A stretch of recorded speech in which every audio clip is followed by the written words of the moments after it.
Hi guys, I'm finally filming a sit-down video. Are you all proud of me? I wanted to tell you guys about the books that I'm going to be reading for 2020. It is actually the first of the year today, so new day, new year, new decade.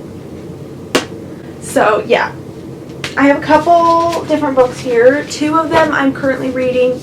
3 of them are just books that I want to read. And I had a certain plan. I actually set up this bookshelf. This is my TBR bookshelf behind me. This is all the books that I own and haven't read yet. So yeah, yikes. It's a whole bookshelf with 5 shelves. Yeah, I know. I need to chill. But yeah, my plan for this year, my goal for this year, I guess, I kind of covered this in my end of year, mid-year book tag thing. But basically my goal is to read more mindfully, read more of the books that I own so that I can get rid of the ones that I don't want and then be able to buy more books and replenish my bookshelf, because a lot of the books I feel like I'm just not necessarily interested in, but I've never actually read them. So yeah, that's kind of the point of that. And I also wanted to start annotating more all the books that we're going to be discussing today.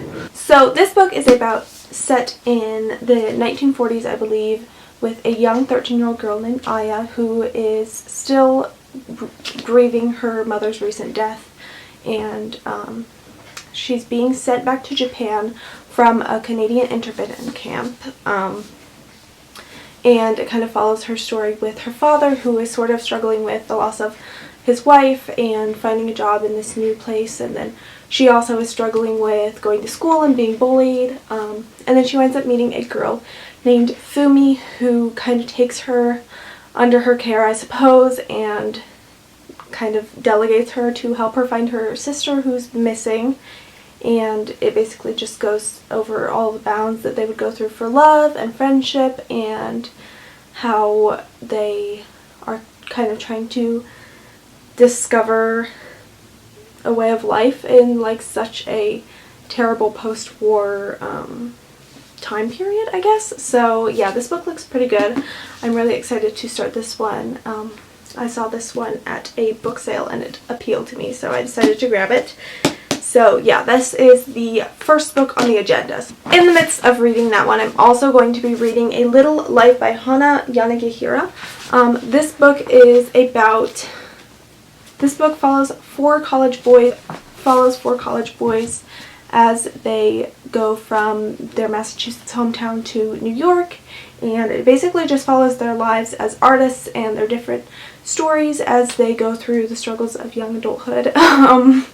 I guess this is post-college time, follows these boys, and it kind of delves more into each of their stories, but also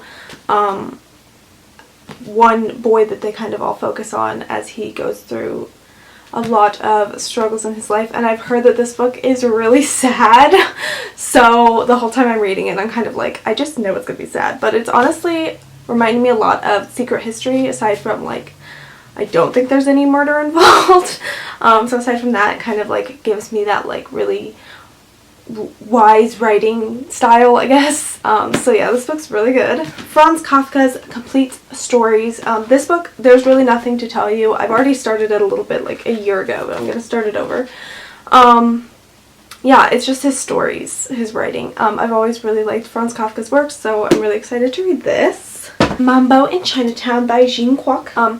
Her mother has recently died and she's living in a tiny little apartment with her father and her 11-year-old sister, and he works at a noodle shop and she also works there, but she just feels really unfulfilled. She winds up getting a job as a secretary at a ballet class shop studio. I don't know the words apparently, but she winds up working there.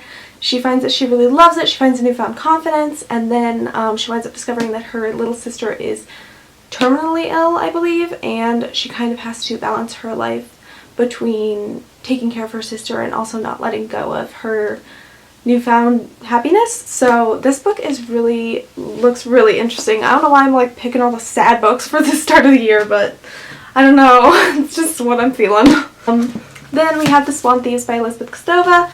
This is a book about an artist who winds up kind of going off his hinges and destroying this painting at a museum. It kind of follows the story of him going under the psychiatric care of this man who kind of decides that he wants to delve into his story a little bit and figure out what caused him to lose his mind on this painting in this museum. And it kind of follows the story of all the women that were affected by this man, and just kind of goes further back into his life, followed by, like, his psychiatrist is basically just going around trying to figure out what caused this man to wind up this way.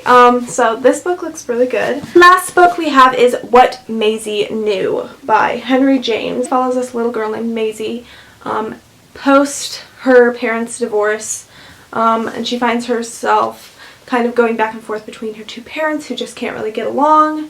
Her parents eventually wind up finding new spouses, and it follows this little girl as she has to just kind of view her family and all of the, like, messed up stuff that goes on with adults, and as she just kind of just follows this girl's story as she views these adult lives and their struggles from the side as a small child who has to kind of just deal with it.